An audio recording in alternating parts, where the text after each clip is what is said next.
एक छोटे से गांव में जुड़वा बहनें रानी और सपना रहती थी। दोनों देखने में एक जैसी थी और इसी वजह से वे अक्सर लोगों को भ्रमित कर देती थी। जहां रानी आलसी और थोड़ी चालाक थी, वहीं सपना मेहनती और समझदार थी। रानी हमेशा आसान रास्ता अपनाना चाहती थी, जबकि सपना का मानना था कि मेहनत ही सफलता की कुंजी है। उनके माता पिता रामलाल और कुसुम देवी बहुत नेक और परिश्रमी लोग थे। रामलाल खेतों में काम करते थे और चाहते थे कि उनकी बेटियां पढ़ लिख कर कुछ बड़ा करें। कुसुम देवी एक साधारण लेकिन समझदार महिला थी, जो हमेशा अपनी बेटियों को ईमानदारी और मेहनत का पाठ पढ़ाती थी। वह अक्सर कहती थी, जीवन में सफलता का कोई शॉर्टकट नहीं होता, मेहनत का कोई विकल्प नहीं।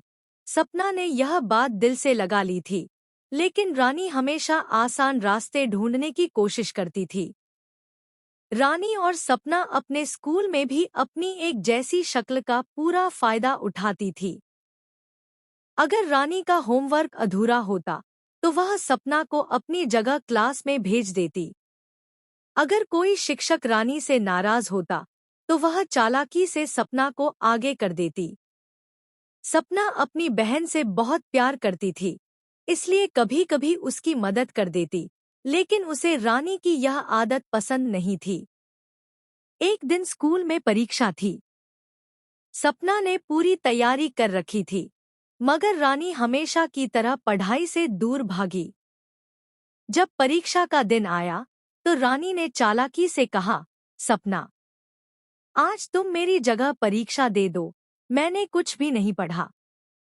सपना ने चिंता से कहा, रानी, यह गलत है। अगर पकड़ी गई तो बड़ी मुसीबत हो जाएगी। मगर रानी मुस्कुराई और बोली, अरे, कौन पकड़ेगा? हम दोनों बिल्कुल एक जैसी लगती हैं, कोई फर्क ही महसूस नहीं करेगा। आखिरकार सपना ने अपनी बहन की मदद करने का फैसला कर लिया। वह रानी के नाम से उसकी सीट पर बैठ गई और परीक्षा देने लगी। चूंकि सपना होशियार थी, उसने बिना किसी परेशानी के सारे उत्तर लिख दिए।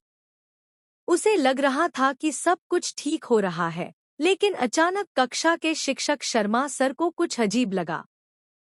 उन्होंने सपना को ध्यान से देखा और सोचा, रानी तो पढ़ाई में बहुत कमजोर है, फिर आज इतने अच्छे उत्तर कैसे लिख रही है?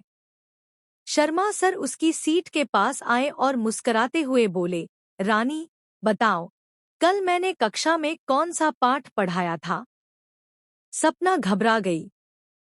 उसने पढ़ाई तो की थी, लेकिन उसे याद नहीं था कि कल कक्षा में क्या हुआ था, क्योंकि कल तो रानी क्लास में थी। वह हकलाने लगी, वो सर, शायद आपने गणित पढ़ाया था?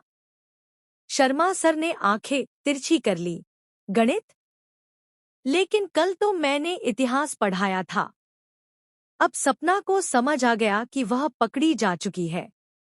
वह कुछ और बहाने बनाने की कोशिश कर रही थी, लेकिन तब तक शर्मा सर ने पूरी कक्षा के सामने घोषणा कर दी, अच्छा, तो असली रानी कहीं और होगी, और यहाँ उसकी जुड़वा बहन सपना परीक्षा दे रही है। परिणाम और सीख। थोड़ी ही देर में रानी को भी कक्षा में बुलाया गया। वह शर्मिंदा खड़ी थी। सपना ने धीरे से कहा, मैंने तुम्हें पहले ही कहा था कि यह गलत है। शर्मा सर ने गुस्से से कहा, बेटा, चालाकी कभी-कभी काम कर सकती है, लेकिन मेहनत की कोई जगह नहीं ले सकती। अगर तुम खुद मेहनत करती, तो तुम्हें दूसरों के भरोसे रहने की जरूरत नहीं पड़ती। रानी को अपनी गलती का एहसास हो गया। जब वह घर पहुंची, तो उसके माता-पिता को इस बारे में पता चला। रामलाल ने सख्ती से कहा, बेटा, हम दिन रात मेहनत करते हैं, ताकि तुम अच्छी शिक्षा प्राप्त कर सको,